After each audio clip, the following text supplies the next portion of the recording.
안녕하세요. 이번 시간에는 정신건강간호의 이해, 정신간호의 발전에 대해서 수업하도록 하겠습니다.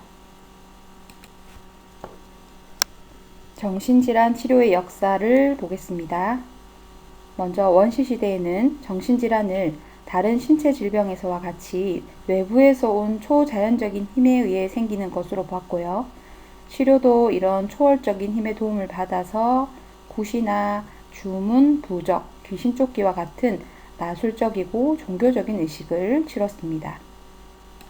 고대 그리스 로마 시대에는 플라톤은 몸과 마음은 분리될 수 없고 건강이란 정신과 육체의 조화에서 이루어진다고 하여서 정신건강 개념의 성부적인 역할을 했습니다. 플라톤의 제자인 아리스토텔레스는 인간의 감정과 영혼의 중심기관이 심장이고 지성은 뇌와 신경계와 감계가 있다고 하였고요. 헤로필로스는 정신질환이 뇌의 결함으로부터 기인한다고 하였습니다. 갈레는 신경계의 해부와 생리를 연구하고 지능과 감정, 기억의 중심부가 뇌라고 지적하면서 뇌의 구조를 설명했고 정신질환에서 가족의 중요성을 강조했습니다. 중세와 르네상스 시대에 오면서 원시 개념이 다시 성행하게 되었습니다. 그래서 정신질환 환자들을 연기에 그을리고 또 족쇄를 채우고 매질을 하고 굶기는 등 그래서 마귀를 쫓아낼 수 있다고 믿게 되었습니다. 웨이어는 근대 정신의학 창시자 중에 한 명으로 귀신학을 반박하고요. 최초로 귀신학에서 심리학을 분리했습니다. 1601년에 엘리자베스의 빈민법이 제정이 되면서 지역사회에서 정신병 환자를 돌보아야 한다는 책임이 주어졌고 정부가 환자를 간호하는 간호를 제공하기 시작했습니다. 하지만 여전히 정신질환 환자를 수용하고 감금하고 폭행하고 감옥에 가두는 것은 여전히 행해지고 있었습니다. 17세기에 들어서면서 유럽 사회는 사회적 질서를 유지하기 위해서 수용소를 설립하게 됩니다. 18세기에는 프랑스 혁명과 계몽 철학의 영향을 받아 정신질환자 수용소에서 도덕적인 치료를 시작하게 되는데 이 도덕적 치료의 대표적인 인물이 피넬입니다. 수용소에서는 환자들의 족쇄를 풀고 처벌을 하는 대신에 햇빛과 신선한 공기와 깨끗한 환경을 제공하고 또 작업치료와 산책을 권하고 환자들에게 친절하고 환자를 이해하는 이런 방법으로 환자를 치료하기 시작했습니다. 이탈리아의 키아루기는 1788년에 환자의 감금법을 철폐시켰고 의학적인 치료를 실행했습니다. 18세기는 정신병의 시민론과 함께 정신치료가 발전되어서 노이로제나 신경성 장애, 신경증이라는 말은 이 시대에서부터 나온 말입니다. 시민론은 정신병은 원인이 심리적인 것에 있다라고 주장하는 이론입니다. 자, 19, 20세기를 살펴보면 크레펠린이 독일의 정신의학의 학문적인 기초를 세웠고요. 정신장애의 원인과 발병 기전, 그리고 병리, 임상, 증상, 경과 및 예후 별로 기술을 해서 정신의학의 체계를 그리고 질서를 가져왔습니다. 크레펠린은 외인성과 내인성으로 정신병을 구분했고요.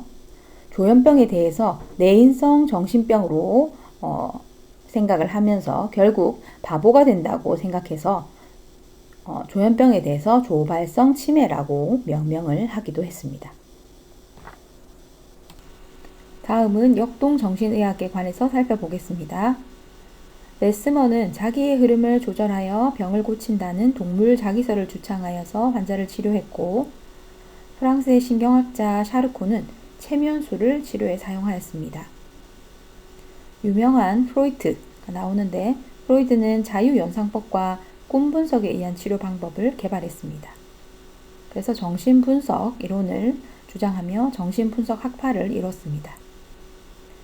정신기능에는 의식 이외에 광범위한 정신활동을 하는 무의식의 영역이 있다는 것을 발견했고, 성격의 구조가 세 가지 이드와 자아와 초자아로 구성되어 있고, 성격은 정신 성적 발달 과정을 따라 발달한다고 주장하였습니다.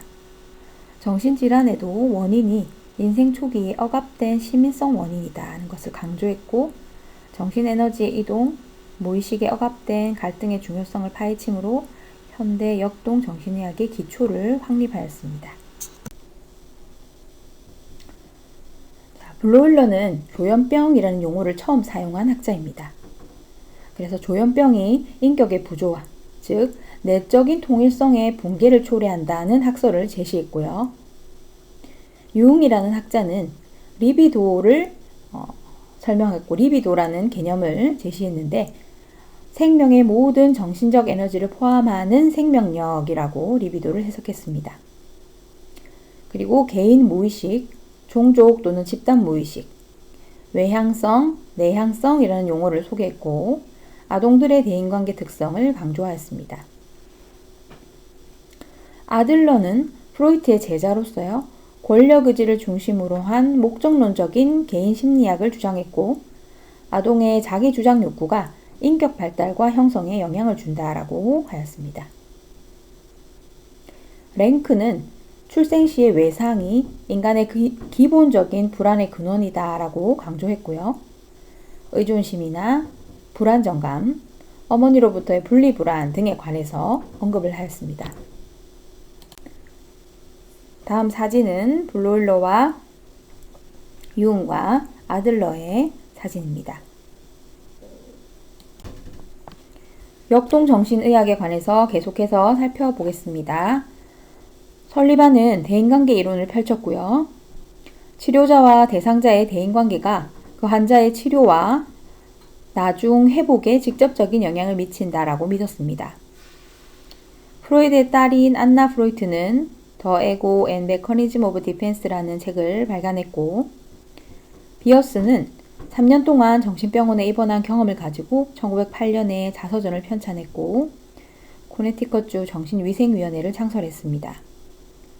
1909년에는 미국 정신위생위원회를 조직하고 1930년에는 워싱턴에서 첫 번째 정신건강국제회의를 소집하였습니다.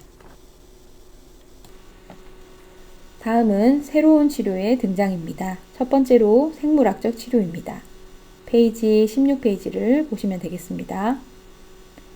1933년 샤켈에 의해서 인슐린 충격 치료가 발견이 되면서 제2차 세계대전과 1940년 후반기에 불안 치료와 식욕부진 환자의 식욕을 증진시키기 위해 인슐린 충격 치료가 사용이 되었습니다. 1935년 메두나는 메트라졸 경련 치료를 발전시켰고, 1938년 이탈리아의 세를레티와 비니는 전기 경련 치료를 도입해서 발전을 거듭하며 현재까지 사용되고 있습니다. 1953년 클로르프로마진이 페노치아진 유도체 합성 물질로 정신질환 치료에 효과가 있다고 발견되면서 정신질환 대상자의 치료가 획기적으로 변화되었습니다. 충격 치료의 양이 줄어들고 입원의 필요성이 감소하면서 퇴원율이 증가되었습니다. 그래서 가능하면 집이나 지역사회에서 치료를 할 수 있게 되었습니다. 다음 사진은 전두엽 절제술, 그리고 두개골에 구멍을 뚫는 천공술, 전기치료, 그리고 환자를 족쇄에 묶어두거나 환자를 목는 보호복을 입히고 묶어두는 그런 사진과, 또 마지막 사진은 정신질환 치료에 획기적인 영향을 끼친 클로르프로마진이라는 약물입니다. 다음은 두 번째로 지역사회 정신보건운동입니다. 페이지 17페이지를 보시겠습니다. 제1차, 2차 세계대전을 거치면서 미국에는 약 43%의 종군 군인들이 전쟁 이후에 정신건강상의 문제가 발견이 됩니다. 그래서 1946년 정신보건법을 제정하고 연방정부 산하에 미국 국립정신보건연구원이 설립이 되면서 정신건강 전문 요원을 훈련시키고 또 정신보건 분야의 연구를 지원하고 정신보건 사업을 계획하고 개발하기 위한 보조금도 지원을 하게 됩니다. 폐쇄된 병원 치료보다는 환자가 거주하고 있는 개방된 공간인 지역사회에서 다수의 환자에 대한 획일적인 치료보다는 소수의 환자와 다양한 치료진으로 구성된 공동체에서의 민주적인 분위기의 환경요법을 표방하는 이른바 탈원화, 그리고 치료 공동체 운동이 활발히 일어나게 되었습니다. 이러한 치료법은 스위스와 벨기에에 있었지만 맥스웰 존슨의 치료 공동체라는 제목의 저술로 이름이 알려지게 됐고, 치료 공동체 운동은 지역사회 중심의 정신보건과 연계가 되었습니다. 한국 정신질환 치료의 역사에 대해서 살펴보겠습니다.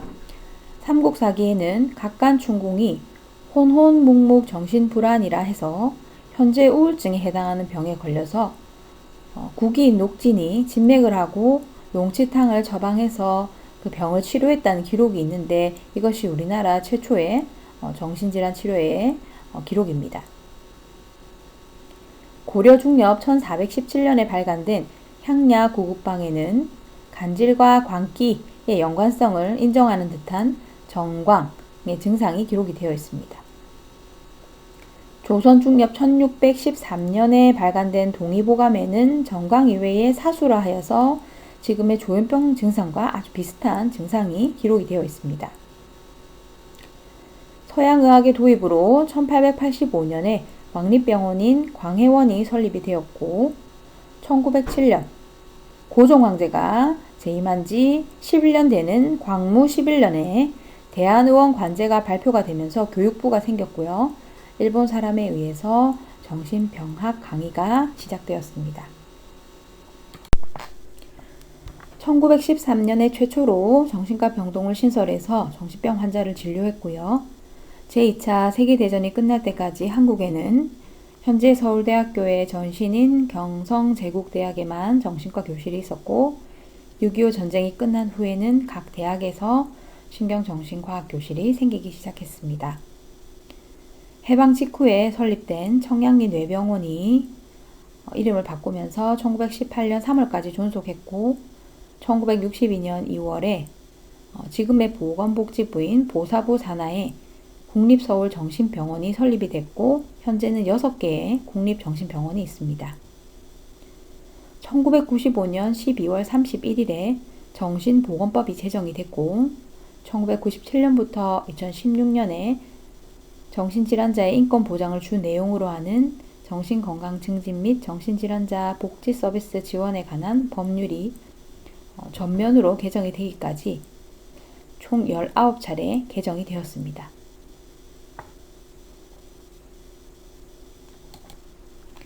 다음은 정신간호의 역사입니다. 페이지 18페이지를 보시면 되겠습니다. 첫 번째로 한국정신간호의 역사입니다. 1953년 항정신병 약물이 개발되면서 환자의 흥분이나 공격행위가 감소가 되었습니다. 그래서 정신간호의 기능이 보호관리에서 점차 인슐린 혼수요법이나 전기충격치료 시의 일반적인 신체간호, 그리고 환자 관찰, 투약 등으로 변하였습니다. 1960년대 중반부터는 인슐린 치료도 거의 사용하지 않게 되면서 미국 정신의학의 영향으로 환경치료와 활동치료가 도입되면서 간호사도 오락치료, 예술치료 등에서 치료자의 역할을 담당하게 되었습니다. 1971년 정신간호학회가 창립이 되었고, 1992년부터 정신간호학회지가 발간이 되고 있습니다.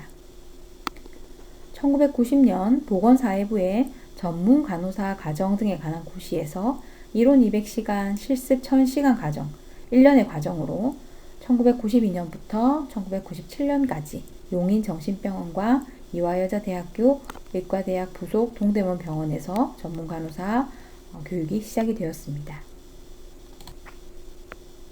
1995년에 정신보건법이 제정이 되면서 이론 150시간, 실습 850시간의 정신보건간호사 수련 과정이 신설이 되어서 정신보건간호사 자격증을 취득할 수 있게 되었습니다. 2013년 2월 현재 전국 34개 기관에서 정신보건간호사 수련 과정을 개설하였고 정신보건간호사 자격 취득자 수는 8,326명에 이르렀습니다. 2016년 3월 현재 의료법에 의하여 정신전문간호사 자격을 취득한 사람은 526명이 이르고 있고 2010년부터는 의료법에 의해서 정신전문간호사 자격을 취득한 자는 정신보건법에 의한 정신보건간호사 자격증을 동시에 취득하는 것으로 정신보건법 시행령이 개정이 되었습니다. 다음은 두 번째로 미국 정신간호의 역사입니다. 페이지 19페이지를 보시면 되겠습니다. 전문직으로서의 정신간호는 19세기 말에 출현하기 시작했고 20세기에 이르러서는 고유의 역할과 기능을 가진 전문 영역으로 발전하였습니다. 1873년에 리차드는 일리노이 주립 정신병원에서 간호 서비스와 교육 프로그램을 개발하였고 정신과 환자를 돌보기 위한 간호사를 양성하는 학교가 1882년 맥크린 병원에서 처음 개설이 되었습니다. 1913년에는 존스 홉킨스 간호학교에서 정신간호 교육 과정을 처음으로 개발하여서 간호 교육에 적용을 하게 되었고 1947년에 웨이스는 태도 치료라 하여서 환자에게 어떤 작은 변화라도 관찰을 하고 환자를 수용하고 존경하고 이해하고 또 환자의 흥미와 현실 참여를 증가시켜주는 태도 치료를 설명하였습니다. 1951년 멜로우는 조현병 환자에게 수행한 업무에 대해서 기술하면서 이 활동을 간호요법이라고 불렀습니다. 1952년 페플라우는 대인관계 간호라는 책을 발간했는데 이 책은 정신간호에 대해서 개발된 첫 번째로 체계적이고 이론적인 기틀을 갖추고 정신간호사의 기술과 활동 그리고 역할이 서술되어 있습니다. 1980년대 들어서면서 정신전문간호사의 대두는 미국 정신간호에 획기적인 변화를 가져오게 되었습니다. 다음으로는 세 번째로 아동 청소년 정신간호의 역사입니다. 페이지 20페이지를 보겠습니다. 1900년대 초에 산업혁명과 이주민의 대량 유입으로 고아와 청소년의 비행 문제가 심해진 미국에서 힐리가 아동 지도 진료소를 세우면서 아동의 정신건강 요구에 대한 자료를 모으기 시작했습니다. 미국에서 1946년 정신보건법이 제정되면서 간호사를 위한 교육과 전문적인 훈련이 시작되었는데 1954년 보스턴 대학교에서 아동정신간호 프로그램이 개설이 되었고 1956년에는 전문간호사 프로그램도 생기게 되었습니다. 국내에는 1979년 서울대학교 병원에 소아정신분과가 생기면서 아동정신간호도 틀을 갖추기 시작했고 1985년 서울대학교 어린이병원에 소아청소년 정신과 병동이 개설이 되면서 본격적으로 체계화되었습니다. 다음으로 정신간호의 전망에 관해서 살펴보겠습니다. 페이지 21페이지를 보면 되겠습니다. 정신보건관리체계가 이전에는 지역사회 정신건강 서비스를 중심으로 발전되어 왔지만 최근에는 점차 정신장애 예방과 사회적 치료를 강조하는 인간 서비스로 변화하고 있습니다. 전문가들은 인간 서비스에 대한 최근 운동이 제4의 정신치료적 개혁의 시작이라고 말을 하고 있습니다. 인간 서비스의 이념은 체계적인 통합, 포괄적인 접근성, 개별적 서비스 제공, 보편적 조력 활동, 그리고 서비스 제공자의 책임을 강조하는 것을 주요 내용으로 하고 있습니다. 지역사회 정신보건에서는 예방 개념에 중점을 두고 있는데 과거에 입원 치료에 역점을 두었던과는 달리 1차 예방으로서의 정신건강 증진, 2차 예방인 조기 발견과 조기 치료, 그리고 3차 예방으로서의 재활 치료를 강조하고 있습니다. 그래서 지역사회에서 활동하는 정신보건 전문요원의 역할이 많이 개발되고 동시에 증대될 필요가 있습니다. 오늘 수업은 여기까지 하도록 하겠습니다. 다음 시간에는 신경생물학적 이해에 대해서 수업을 하겠습니다. 감사합니다.